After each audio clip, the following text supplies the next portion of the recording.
Capítulo 8. El mejor está por venir.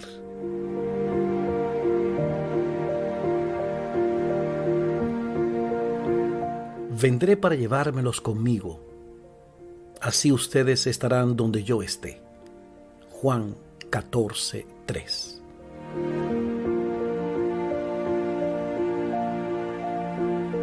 En el capítulo anterior hicimos varias referencias a las promesas que hace Jesús al creyente. A través de la esperanza que ofrece el Evangelio, podemos tener una enriquecida perspectiva de la realidad en la que nos toca vivir. También vimos cómo esta esperanza puede ofrecernos una paz inmune a las calamidades de este mundo, como la actual pandemia. Más allá, la mayor esperanza del cristianismo está anclada en la promesa que Jesús hizo a los discípulos: no se angustien, confíen en Dios y confíen también en mí.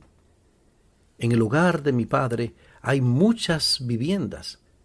Si no fuera así, ya se los habría dicho a ustedes. Voy a prepararles un lugar, y si me voy y se los preparo, vendré para llevármelos conmigo. Así ustedes estarán donde yo esté. Juan 14:1-3.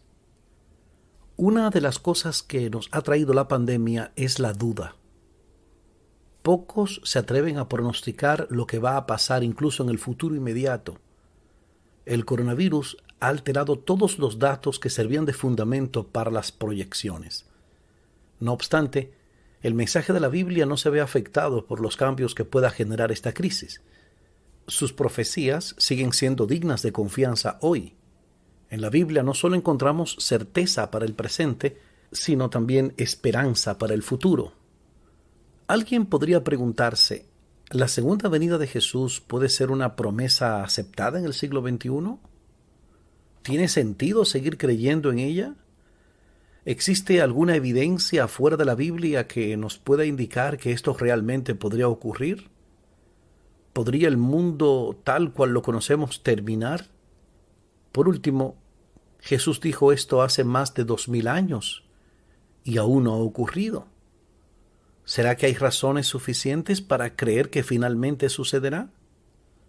Alguno podría opinar que demandar evidencias iría en contra de la fe.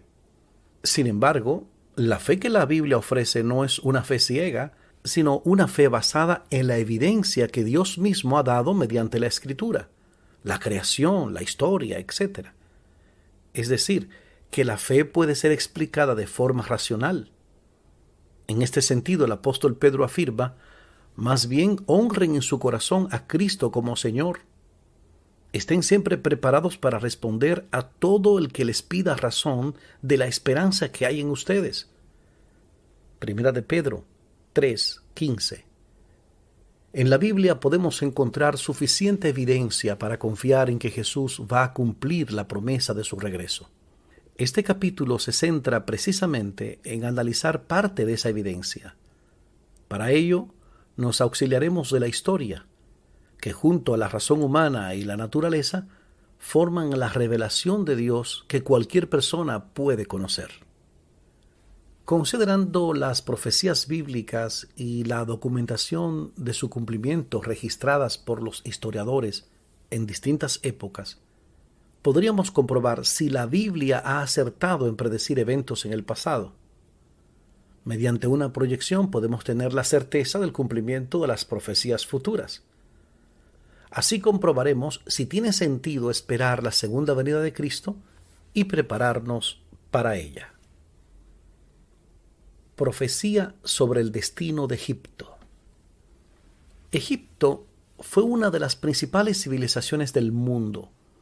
Su arte adorna grandes museos.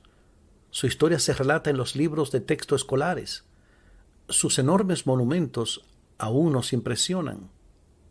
Además, muchos sucesos bíblicos tuvieron lugar en ese país o estuvieron relacionados con él.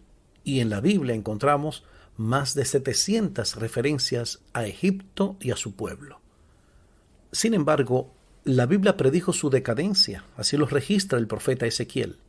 Cambiaré la suerte de Egipto y los haré volver a Patros, en el sur de Egipto, de donde provenían.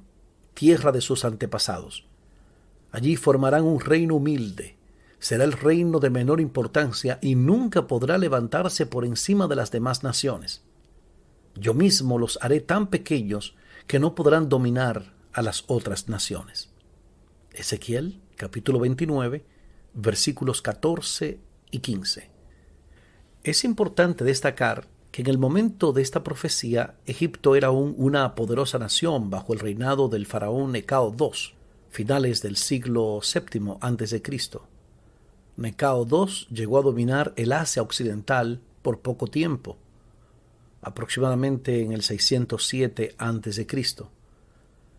El profeta Ezequiel vivió en esa época durante el reinado de Joacim, 609-598 a.C., rey de Judá, quien por un tiempo fue tributario del faraón. Verificación extrabíblica. En la actualidad somos testigos del cumplimiento de esta profecía. Sin duda existen evidencias claras de la grandeza de Egipto y de sus faraones.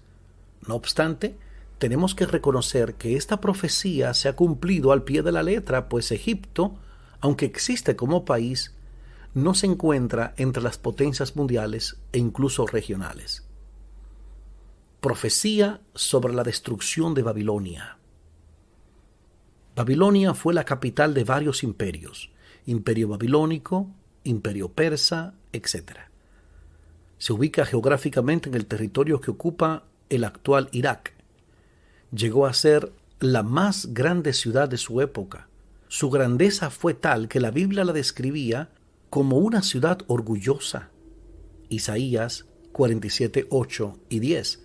Además considerada señora de reinos. Isaías 47, 5.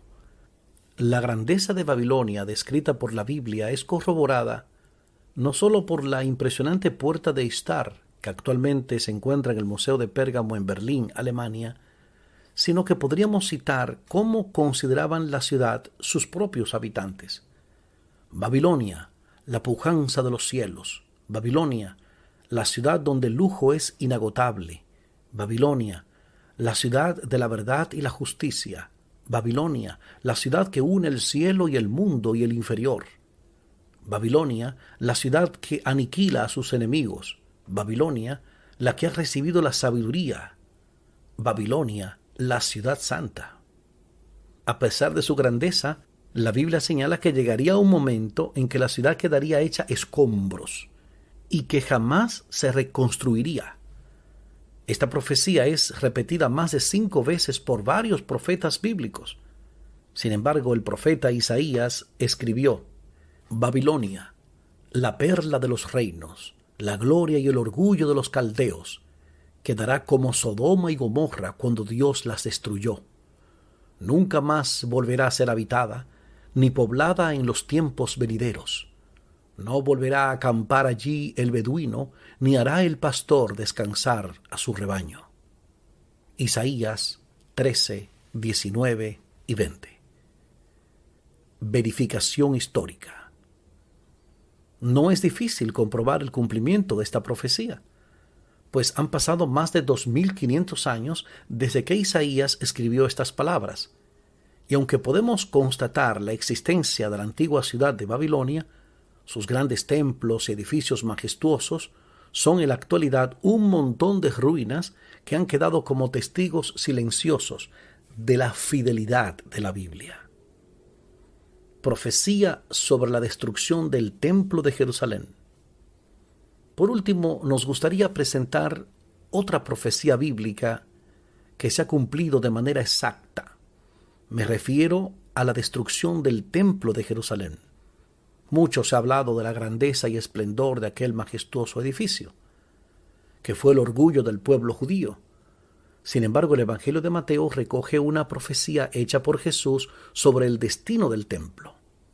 Jesús salió del templo y mientras caminaba, se le acercaron sus discípulos y le mostraron los edificios del templo. Pero él les dijo: ¿ven todo esto?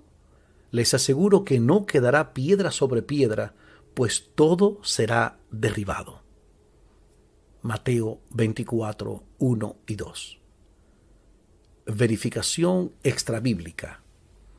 Muchas veces las noticias internacionales hacen referencia al Muro de las Lamentaciones, que es parte de lo que queda del templo.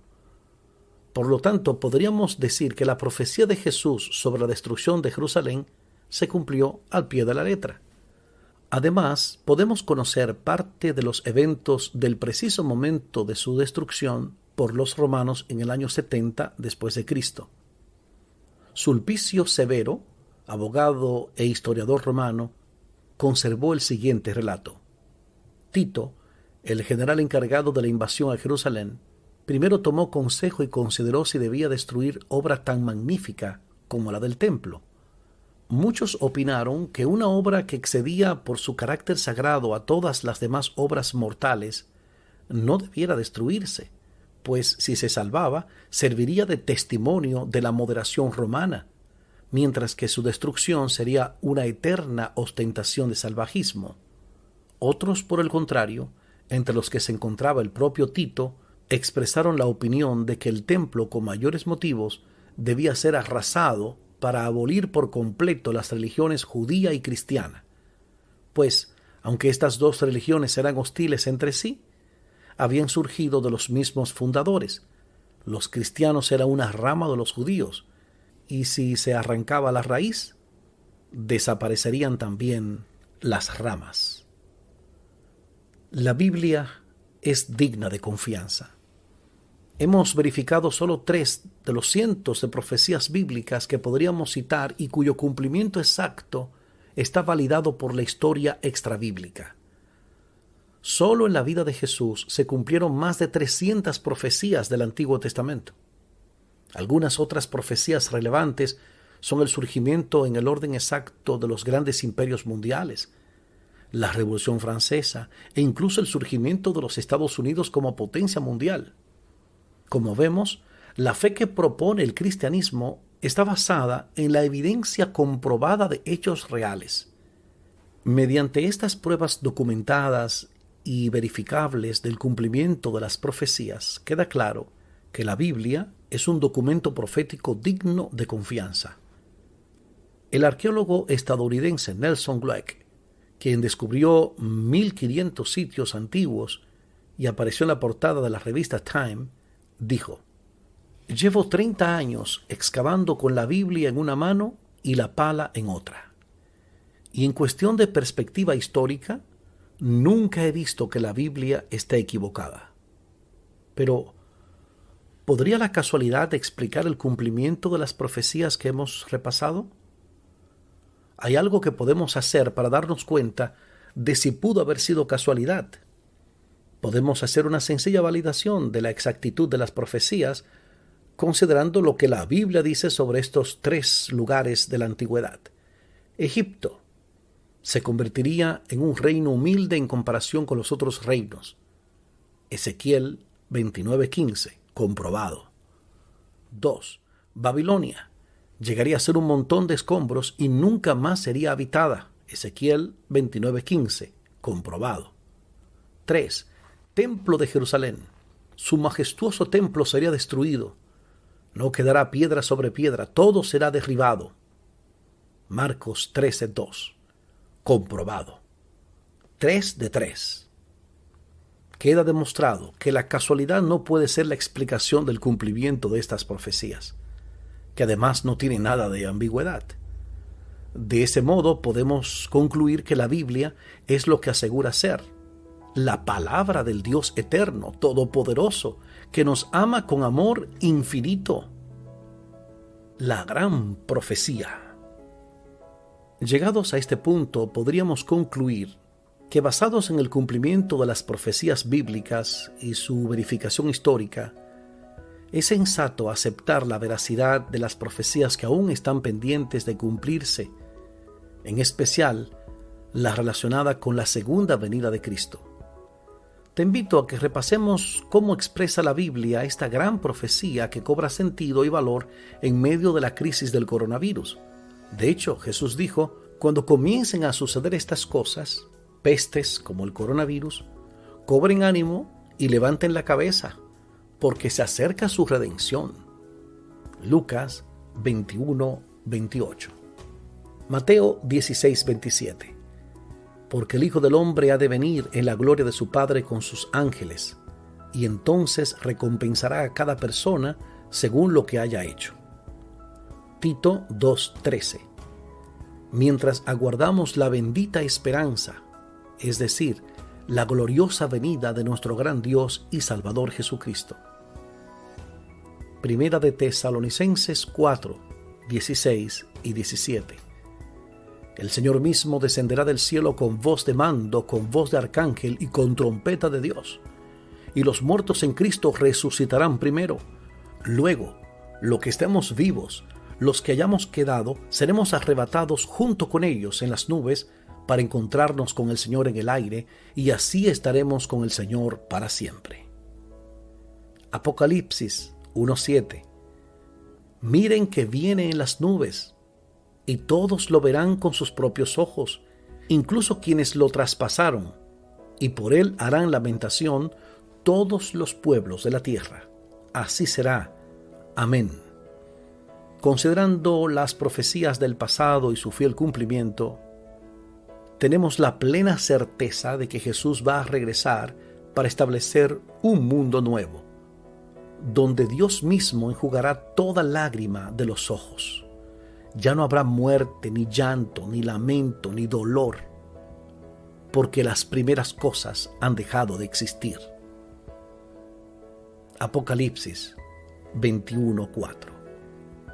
En conclusión, hoy más que nunca podemos alzar la voz y decir al mundo que aún hay esperanza, que tiene sentido vivir la vida a pesar del coronavirus, que amar es más necesario que nunca, que al final del túnel se ve la luz, una más brillante que el sol, que Dios sigue estando al control del mundo. Algunos dicen que lo mejor está por venir, y estoy de acuerdo, pero lo mejor no vendrá por sí solo. Por eso digo, el mejor está por venir, Cristo Jesús. Él traerá lo mejor.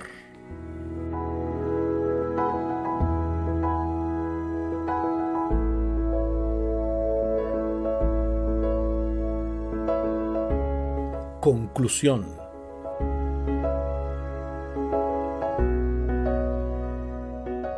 El coronavirus es una tragedia, de esto no cabe duda. En momentos como estos cobran sentido las palabras de Viktor Frankl. Una experiencia traumática es siempre negativa, pero lo que suceda a partir de ella depende de cada persona. En la mano del ser humano está elegir su opción, que o bien puede convertir su experiencia negativa en victoria, la vida de un triunfo interno, o bien puede ignorar el desafío y limitarse a vegetar y a derrumbarse. La crisis provocada por esta pandemia ha generado muchas preguntas. ¿Quién está detrás de esto? ¿Cuál es el papel de Dios mientras el coronavirus nos golpea? Muchos, entre los cuales me cuento, creemos que la Biblia nos puede ayudar a comprender lo que está pasando. Lo que esta obra ha abordado es solo una aproximación a lo que la Biblia tiene que decir al respecto. Conociendo la cosmovisión bíblica, hemos obtenido respuesta a varias de las principales preguntas que ha generado esta pandemia. Vimos que Satanás es el causante del coronavirus, que lo ha hecho porque sabe que le queda poco tiempo, Apocalipsis 12:12, para matar a la mayor cantidad de personas posibles y así causar sufrimiento a Dios y a la humanidad. Vimos que desde la antigüedad Dios es un guerrero contra las pandemias y que cuando estuvo con nosotros gran parte de su ministerio lo dedicó precisamente a andar de ciudad en ciudad, sanando toda enfermedad y toda dolencia en el pueblo. Mateo 4:23. A su partida, este legado fue seguido fielmente por los cristianos. Así se evidencia al estudiar las historias de la peste antonina en el siglo II, la peste bubónica en el siglo XVI y la influenza de principios del siglo XX. Frente a la pandemia del coronavirus, el compromiso de continuar este legado recae en la Iglesia como organización y en cada cristiano como individuo. Estos por la certeza que les da el Evangelio, pueden tener paz y fuerzas, no solo para mantenerse de pie durante la crisis, sino para ayudar a aliviar la carga de otros que sufren. Esta certeza está fundada en la seguridad de la promesa de la segunda venida de Cristo. Estoy convencido de que hay informaciones que son capaces de cambiar nuestra perspectiva. Y creo que al analizar la pandemia actual a través de la perspectiva que la Biblia nos ofrece, obtenemos no solo conocimientos, sino la certeza de la dirección divina en los destinos humanos. Y sobre todo la confirmación de la promesa de Dios, por la cual esperamos un cielo nuevo y una tierra nueva en los que habite la justicia. Segunda de Pedro 3:13. Son tiempos difíciles y vendrán otros, pero no hay razones para dudar ni temer. Todo lo contrario, es tiempo de levantar más alto nuestra luz y unirnos a aquella luz verdadera que alumbra a todo ser humano y que las tinieblas no han podido extinguir. Juan, capítulo 1, versículos 9 y 5. Es el momento de mostrar la luz del Evangelio a aquellos que aún no conocen sus maravillosas verdades. No es tiempo de sentirnos derrotados ni de andar cabizbajos, sino todo lo contrario.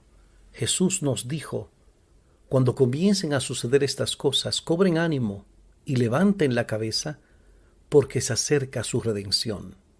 Lucas 21:28. Como hemos visto, podemos confiar en su promesa, pues esta noche oscura tendrá una mañana de eterna luz. Para aquellos a los que la crisis ha afectado directamente, ya sea por la enfermedad, la muerte de un ser querido, la pérdida del empleo o incluso la escasez de alimento, quiero decirles que estoy orando por ustedes. No olviden, Dios no solo está al control del mundo, sino también de su vida en particular. Es tiempo de confiar en Dios y actuar. Estoy seguro de que verán su gloria. En tiempos de coronavirus podemos tener la certeza de que al final Dios y su reino serán vindicados. Pronto se verá con claridad que la gestión que Él ha hecho de la crisis provocada por el pecado ha sido la mejor que se pudo haber realizado.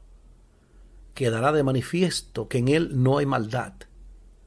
La certeza de su amor y justo gobierno nos pueden llenar de paz ahora. Pronto nos uniremos al coro celestial para alabarle por su redención, exclamando: ¡Aleluya! La salvación, la gloria, el poder son de nuestro Dios, pues sus juicios son verdaderos y justos. Apocalipsis 19, 1 y 2. Finalmente llegará el día cuando desde el átomo más imperceptible hasta el mundo más vasto, todas las cosas, animadas e inanimadas, declararán en su belleza sin mácula y en júbilo perfecto que Dios es amor. Mientras llega ese día, podemos decir junto al profeta Habacuc: aunque la higuera no florezca, ni haya frutos en las vides, aunque falle la cosecha del olivo y los campos no produzcan alimentos, aunque en el aprisco no haya ovejas, ni ganado alguno en los establos, aún así, yo me regocijaré en el Señor, me alegraré en Dios, mi libertador. Habacuc 3, 17 y 18.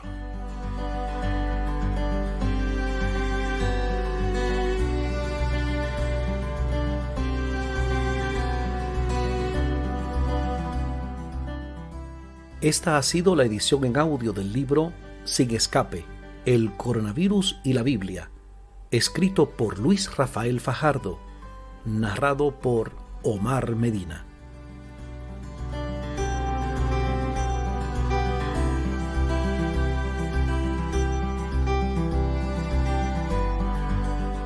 Este libro está disponible gratuitamente en la dirección web fajardoluis.com. muchas gracias por la fina gentileza de la atención dispensada. Que Dios los bendiga.